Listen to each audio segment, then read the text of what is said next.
Assalamualaikum warahmatullahi wabarakatuh. Innal hamdalillah nahmaduhu wa nasta'inuhu wa nastaghfiruh wa na'udzu billahi min shururi anfusina wa min sayyiati a'malina man yahdihillahu fala mudilla lahu wa man yudlil fala hadiya lahu. Asyhadu an la ilaha illallah wahdahu la syarika lahu wa asyhadu anna sayyidana Muhammadan abduhu wa rasuluhu la nabiyya wa la rasula ba'dahu. Allahumma salli wa sallim ala sayyidina Muhammad wa ala ali sayyidina Muhammad kama sallaita ala sayyidina Ibrahim wa ala ali sayyidina Ibrahim wa barik ala sayyidina Muhammad wa ala ali sayyidina Muhammad kama barakta ala sayyidina Ibrahim wa ala ali sayyidina Ibrahim fil alamin innaka Hamidum Majid. Qala Allah Ta'ala fil Qur'anil Karim, a'udzu billahi minasy syaithanir rajim, ya ayyuhalladzina amanu taqullaha haqqa tuqatih wa la tamutunna illa wa antum muslimun. Para hadirin jamaah Jumat Masjid Umar bin Khattab yang dirahmati oleh Allah Subhanahu wa taala, pertama-tama selalu dan merupakan kewajiban Al-Fajr sebagai khatib untuk mengingatkan diri khatib pribadi dan juga mengingatkan kembali kepada para jamaah sekalian agar senantiasa kita menjaga, menanamkan, memupuk, menumbuhkan, memperkokoh ketakwaan kita kepada Allah Subhanahu wa taala dengan sebenar-benarnya, sebaik-baiknya penjagaan, dengan sebenar-benarnya pelaksanaan, yaitu dengan senantiasa menuruti apa-apa yang diperintahkan oleh Allah Subhanahu wa taala, menuruti apa-apa yang diwajibkan oleh Allah Subhanahu wa taala kepada diri kita, dan menghindar sejauh mungkin, berada sejauh mungkin, berusaha sekecil mungkin menutup kemungkinan kemaksiatan kepada Allah Subhanahu wa taala, berada sejauh-jauhnya dari apa yang Allah Subhanahu wa taala larang, berada menghindar sebisa mungkin dari apa yang diharamkan oleh Allah Subhanahu wa taala. Itulah makna dari ketakwaan, dan itulah sejatinya solusi dari segala macam permasalahan yang ada di hidup kita. Kata Allah dalam janjinya, wa may yattaqillaha yaj'al lahu makhraja. Begitu janji Allah dalam surat At-Talaq, barang siapa yang nurut sama perintah Allah, jauh dari larangan Allah, Allah sediakan jalan keluar baginya dari semua permasalahan hidup yang ada pada dirinya, permasalahan ekonomi, permasalahan keharmonisan rumah tangga, permasalahan karir yang dia hadapi, permasalahan bahkan mental dan pikiran. Allah tawarkan jalan keluarnya adalah mengoreksi sebagaimana ketakwaan kita kepada Allah Subhanahu wa taala. Adakah perintah Allah yang belum kita laksanakan dengan baik? Adakah larangan Allah dengan sengaja atau tidak kita lakukan?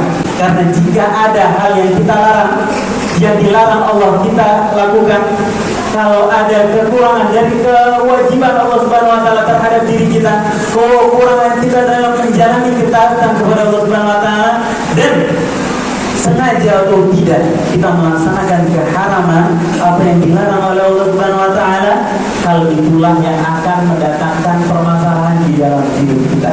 Karena tidak ada satupun ketaatan yang Allah perintahkan kepada diri kita kecuali kita butuh akan ketaatan tersebut, dan ada dampak baik bagi diri kita terhadap apa yang Allah Subhanahu wa taala perintahkan. Dan tidak ada satu larangan pun yang dilarang oleh Allah Subhanahu wa taala kecuali ada dampak buruk dari larangan tersebut jika kita laksanakan. Sebagai contoh, perintah akan sholat, Allah Subhanahu wa taala memerintahkan kita menghadap kepada Allah Subhanahu wa taala minimal 5 kali sehari. Tidaklah Allah Subhanahu wa taala perintahkan kita hal tersebut kecuali agar hubungan kita kepada Allah senantiasa terjaga. Karena sebagaimana kita menjaga hubungan kepada sesama manusia dengan menjaga silaturahim. Silat artinya hubungan, rahim adalah rahim karena kita berada dari rahim yang sama, yaitu Siti Hawa, dari asal yang sama, yaitu Nabi Adam alaihi salam. Cara kita menjaga hubungan sesama manusia adalah bersilaturahim.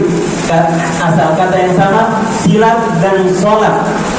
Sholat menjaga hubungan kita kepada pemilik alam semesta. Sholat menjaga hubungan kita kepada Zat yang Maha Kaya, Raja di Raja, di mana berada di tangannya kekuasaan langit dan bumi, berada di tangannya pengaturan rezeki kita semua. Yang Maha tahu dari mana rezeki yang terbaik datang kepada kita. Maka dari itu kata Allah, wa may yattaqillaha yaj'al lahu makhraja wa yarzuqhu min haitsu la yahtasib. Yang nurut sama Allah, Allah antarin rezeki dari jalan yang tidak disangka-sangka. Karena kerap kali jalan yang kita sangka bukan jalan yang terbaik, sementara Allah Maha tahu dari mana rezeki yang terbaik nyampe kepada kita.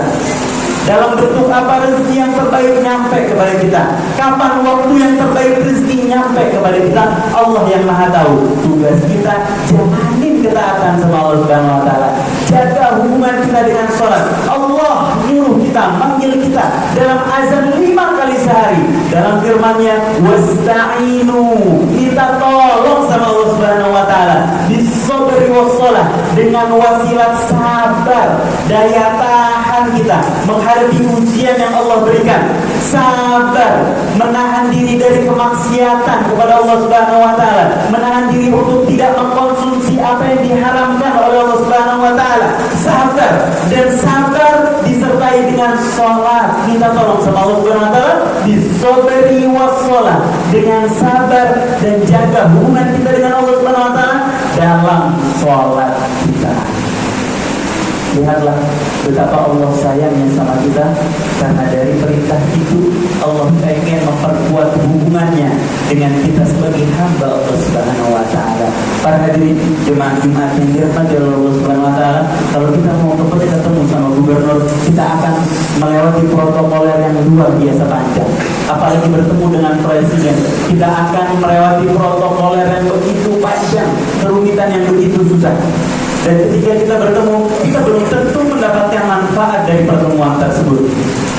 Tapi kita sehari 5 kali dipanggil oleh Raja di Raja, pemilik alam semesta, Zat yang Maha Kaya, dipanggil tanpa perantara, tanpa keribetan, tanpa syarat yang menjelimet. Kita dipanggil menghadap Allah Subhanahu wa taala dalam sholat kita. Lantas mengapa di antara kita masih ada yang lalai? Mengapa di antara kita masih ada yang menunda-nunda? Mengapa di antara kita na'udzubillah min dzalik masih ada yang meninggalkan panggilan Allah Subhanahu wa taala? Padahal Allah lah yang memanggil kita. Allah pengen hubungan kita terjaga kepada Allah Subhanahu wa taala.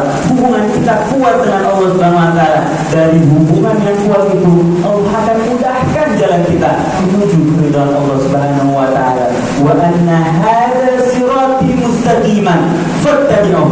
Ini jalanku, jalan Allah Subhanahu wa taala, jalan yang lurus, jalan yang paling enak, jalan yang paling mudah menuju keridhaan Allah Subhanahu wa taala. Maka ikuti jalan tersebut. Jangan melenceng, jangan belok ke sana kemari sehingga kamu berada dalam kebingungan. Jangan jauh dari petunjuk Allah Subhanahu wa taala sehingga kamu dalam kesesatan, kehampaan. Ikuti jalan Allah Subhanahu wa taala, turuti perintah Allah Subhanahu wa taala, kamu akan berada dalam kemudahan bimbingan yang luar biasa, bimbingan dari Zat yang Maha tahu apa yang kita butuhkan dan Maha tahu apa yang kita inginkan. Dari perintah sholat, Allah Subhanahu wa taala ingin kita terhubung dengan Allah Subhanahu wa taala. Dari perintah zakat, dari sebagian harta yang tersimpan di dalam rekening atau di dalam tabungan kita, kalau itu melebihi 80 gram emas atau jika dirupiahkan menjadi 90 sampai 100 juta, harganya naik turun, maka ditetapkan 80 gram emas yang berdiam selama setahun. Setiap tahunnya kena zakat 2,5% dari apa yang kita dapatkan atau yang kita usahakan dari perdagangan, pertanian dan lain sebagainya, terdapat zakat 5 sampai 10%. Dari tiap tahun kita keluarkan zakat fitrah. Untuk apa Allah perintahkan zakat kepada kita? Agar harta kita dibersihkan dari kotoran-kotoran kelalaian kita, dibersihkan. Karena barangkali dalam meraih harta kita, kita lupa. Kadang-kadang kita lalai, kadang-kadang kita tidak amanah, kadang-kadang ada orang yang merasa terzolimi dari usaha kita. Maka Allah perintahkan kita untuk membersihkan sebagian harta kita agar harta kita diridhoi sama Allah Subhanahu wa taala. Dan yang dibersihkan hanya sebagian kecil saja. Sisanya bisa kita nikmati, bisa kita manfaatkan untuk kebutuhan kita. Dan kalau tidak mencukupi batas yang Allah tetapkan, tidak diwajibkan zakat terhadap diri kita. Tapi mengapa masih banyak di antara kita yang hartanya berlebih, berlimpah harta luar biasa, menggunakannya untuk pamer di acara-acara pernikahan, pamer dalam kendaraan-kendaraan yang dia gunakan, tapi dia lupa terhadap kewajibannya kepada Allah Subhanahu wa taala, terhadap zakat yang harus dia keluarkan. Padahal dengan zakat itu harta kita akan menjadi bersih. Harta kita akan ditunjukkan oleh Allah Subhanahu wa taala. Mathalul ladzina yunfiquna amwalahum fi sabilillah. Permisalan orang yang berinfak di jalan Allah, kamathali habba, seperti satu biji ambatat sab'a sanabila fi kulli sumbulatin mi'atu habba. Dari biji tersebut tumbuh 7 buah cabang, yang mana masing-masing cabang itu terdapat 100 biji seperti biji yang ditumbuhkan pertama kali. Dalam ayat ini Allah jelaskan kepada kita bahwa Allah akan melipat gandakan apa yang kita infakkan dari zakat, baik itu zakat wajib ataupun zakat sunnah dalam sedekah dan hadiah kita yang kita berikan kepada orang lain. Dari zakat, dari harta yang kita infakkan di jalan Allah Subhanahu wa taala, Allah akan ganti minimal 700 kali lipat di sisi Allah Subhanahu wa taala. Wallahu yudha'ifu liman yasha. Allah akan melipat gandakan sesuatu sesuai dengan kehendaknya Allah Subhanahu wa taala. Dan Allah Maha Pemurah, Allah Maha Pengasih. Allah bakal ganti rezeki yang kita keluarkan. Karena Allah Subhanahu wa taala wa huwa yuhibbu. Allah pasti akan ganti. Wa huwa khairur raziqin. Allah sebaik-baiknya pemberi rezeki. Patuhlah terhadap perintah Allah. Setiap yang diperintahkan oleh Allah, baik zakat, sholat, dan apapun yang diperintahkan oleh Allah, tidaklah hal tersebut diperintahkan kecuali kita butuh terhadap ketaatan yang Allah wajibkan kepada diri kita. Sebaliknya, tidak ada satupun larangan yang Allah larang kita untuk melakukannya, kecuali kalau kita melakukan hal tersebut ada dampak buruk bagi diri kita. Lihatlah pandangan-pandangan yang haram, pendengaran-pendengaran yang haram. Tidaklah sesuatu yang kita pandang dengan pandangan yang haram, baik itu pandangan yang mendatangkan syahwat yang tidak halal, ataupun pandangan memandang orang lain dengan pandangan merendahkan, ataupun pendengaran yang haram. Dari apa-apa yang diharamkan oleh Allah Subhanahu wa taala untuk didengar adalah apa yang diharamkan oleh Allah Subhanahu wa taala untuk diucapkan. Pendengaran gibah dan namimah, adu domba dan lain sebagainya. Pendengaran yang haram, penglihatan yang haram, tidaklah hal tersebut jika kita lakukan kecuali akan berdampak buruk minimal terhadap hati kita. Gibah yang kita dengarkan akan menimbulkan kebencian di dalam hati kita terhadap orang yang kita gibahi. Pandangan yang kita lihat, pandangan yang haram akan merusak mental, akal, dan pikiran kita. Bahkan hati kita akan keras, sulit untuk menikmati peribadatan kepada Allah Subhanahu wa taala. Hati yang keras sulit untuk menikmati penghambaan sama Allah Subhanahu wa taala. Sehingga mereka yang hati yang keras karena sering melihat yang haram, sering mendengar yang haram, mereka akan merasa tersiksa menjalankan ibadah kepada Allah Subhanahu wa taala. Mereka akan tersiksa menjalankan ketaatan kepada Allah Subhanahu wa taala. Dan mereka akan mudah melakukan kemaksiatan kepada Allah Subhanahu wa taala. Mereka gampang mengeluarkan harta untuk memenuhi syahwat dan hawa nafsunya, tapi mereka sulit mengeluarkan harta untuk infak sedekah di jalan Allah Subhanahu wa taala. Kenapa? Karena hati mereka keras. Kenapa keras? Karena mereka kerap kali melihat dan mendengar dengan pendengaran yang haram, harta yang haram, makanan yang haram. Tidaklah hal tersebut diharamkan oleh Allah Subhanahu wa taala kecuali akan berdampak buruk bagi tubuh kita. Minimal berdampak buruk bagi mental kita. Miris, sungguh miris. Beberapa data belakangan Al-Fakir baca bahwa hutang saudara kita terhadap pay letter atau hutang yang diundur dalam satu pembayaran tidak kurang dari 8 triliun dan 67%-nya ada di sektor makanan. Berarti saudara-saudara kita kaum milenial dan Gen Z atau anak-anak muda kita menggunakan pay letter untuk memenuhi gaya hidupnya. Tidaklah mereka mau memenuhi gaya hidupnya kecuali karena kecintaan yang berlebih terhadap dunia, kecuali karena kelalaian kesengajaan mereka tentang ketakwaan sama Allah Subhanahu wa taala. Bahkan naudzubillah tsumma naudzubillah, beberapa di antara kita ada yang rela meminjam pinjaman online yang bisa didapatkan secara mudah untuk menggunakannya di sektor judi online. Naudzubillah tsumma naudzubillah. Jangan pernah berharap rezeki atau keberkahan dari cara yang haram. Meskipun berlimpah kita dapatkan dari harta yang haram, tapi harta tersebut sungguh tidak akan membawa keberkahan, kebermanfaatan bagi diri kita. Apalagi kalau rugi, apalagi kalau kita sampai jatuh miskin karena hal tersebut. Wal'iyadzubillahi tsumma na'udzubillah. Maka sekali lagi Al-Fakir mengingatkan kepada diri Fatih pribadi dan juga kepada para jamaah sekalian agar senantiasa kita mengkoreksi lagi di mana ketakwaan kita sama Allah Subhanahu wa taala, di mana ketaatan kita sama Allah Subhanahu wa taala. Ada tidak yang kurang dari penghambaan kita kepada Allah Subhanahu wa taala? Ada tidak hal yang haram yang kita konsumsi dengan mulut kita lihat dengan mata kita dengar dengan telinga kita? Jika ada, segera bertobat kembali kepada Allah Subhanahu wa taala, segeralah memperbaiki ketaatan kita sama Allah Subhanahu wa taala, memperkokoh kembali ketakwaan kita sama Allah Subhanahu wa taala. Dengan itu kita meraih bimbingan dan petunjuk dari Allah Subhanahu wa taala, menuju ridwan Allah Subhanahu wa taala, menuju surganya Allah Subhanahu wa taala. Aqulu qouli hadza wa astaghfirullah li wa lakum wa lisa'iril muslimin fastaghfiruhu innahu huwal ghafurur rahim. Alhamdulillah walhamdulillah tsumma alhamdulillah. أشهد أن لا إله إلا الله وحده لا شريك له وأشهد أن سيدنا محمدا عبده ورسوله الذي لا نبي بعده.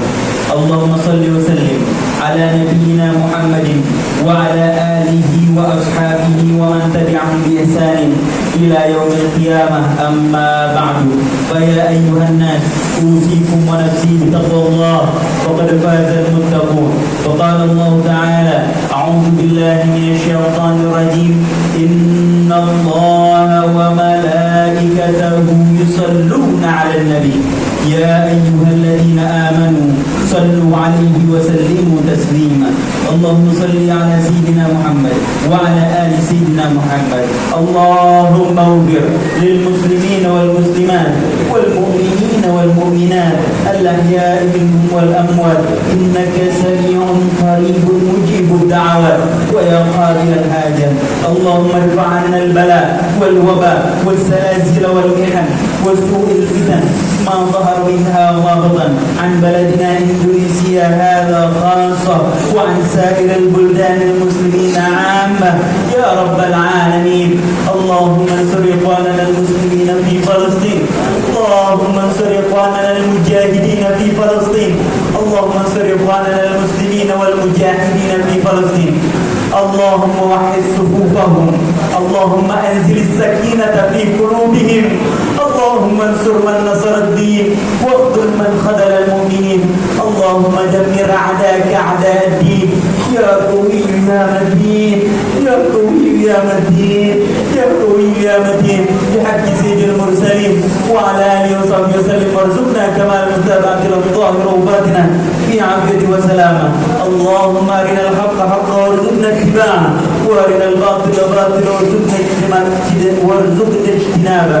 ربنا آتنا في الدنيا حسنة وفي الآخرة حسنة وقنا عذاب النار. والحمد لله رب العالمين. عباد الله، إن الله يأمر بالعدل والإحسان وإيتاء ذي القربى وينهى عن الفحشاء والمنكر والبغي يعظكم لعلكم تذكرون.